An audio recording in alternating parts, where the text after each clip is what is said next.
Roof Max of Hickory. Affordable roof rejuvenation. Visit MakeMyRoofLast.com. Hello and welcome into the WHKY News for Wednesday, January 22nd. I'm Ralph Mangum. You can watch the WHKY News every weekday on channel 14.2, and you can also catch us online anytime at WHKY.com and on our YouTube channel.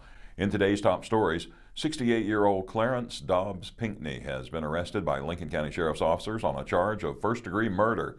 He was charged in connection with the beating death of a woman during a domestic disturbance Tuesday. At about 10:30 Tuesday morning, Lincoln County deputies were dispatched to the scene on the 2700 block of Lee Lawing Road after the sheriff's office received a call from the suspect who said he had killed his wife. Pinckney was taken into custody without incident.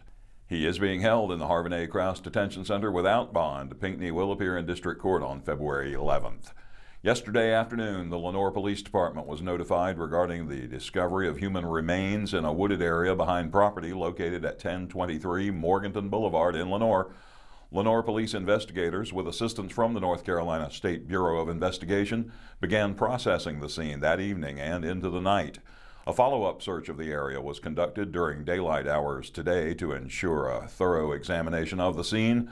A full autopsy and DNA analysis are currently underway to identify the deceased and determine the cause of death. Investigators are continuing their on-the-ground efforts. Updates regarding identification and the cause of death will be provided as they become available. The investigation is ongoing. Anyone with information related to the case should call Lenoir Police 828-757-2100 or leave an anonymous tip at Lenoir Caldwell County Crime Stoppers 828-758-8300.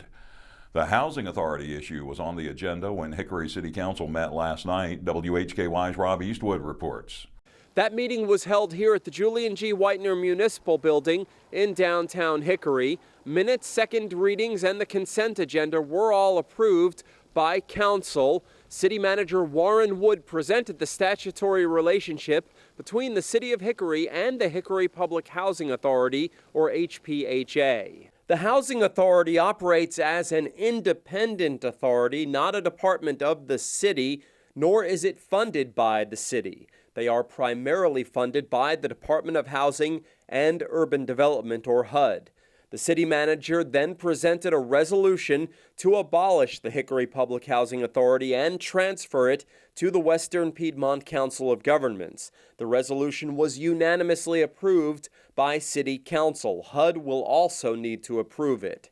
As WHKY previously reported, on October 1st of last year, Council first considered adopting this resolution.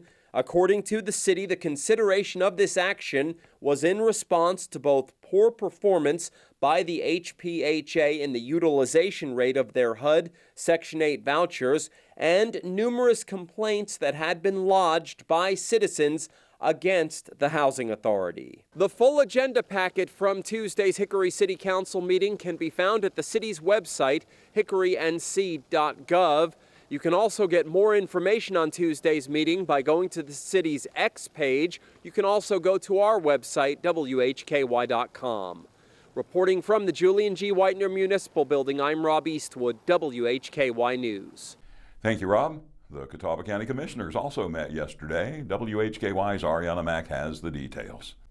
The Catawba County Board of Commissioners met in regular session Tuesday, January 21st. A public hearing was held to consider the adoption of a resolution confirming the final assessment role for Aspen Heights subdivision and authorizing collection of the assessments. No public comments were made. Commissioners voted unanimously to adopt the resolution. Another public hearing was held to consider adopting a resolution confirming the final assessment role for Brookstone subdivision and authorizing collection of assessments. No public comments were made. The board voted unanimously to adopt the resolution. A public hearing was also held to consider adopting a resolution confirming the final assessment role for Wind Bluff Court in the Knowles subdivision and authorizing collection of assessments. No public comments were made, and the board unanimously voted to adopt the resolution. I'm Arianna Mack for WHKY. Thank you, Arianna. In today's crime report, arrests include B&E, larceny, vehicle theft, and more. In local sports, high school basketball, more accolades for LR track athlete Alexis Brown, plus a look at Lenoir baseball. In community focus, Dana Kaminsky has news from the city of Hickory, and Arianna has our weekly arts and entertainment bulletin board. Sunny and cold today with a high around 30. Expect another very cold night tonight with a low in the mid-teens. A little warmer tomorrow with a high in the upper 30s and a low in the low 20s. We should see highs in the 40s Friday and Saturday, and we might even reach 50 on Sunday. No precipitation expected for the rest of the week. Highs for most of next week will be at or above 50. Look for the latest forecast anytime at WHKY.com. I'm Ralph Mangum. You are watching the WHKY News.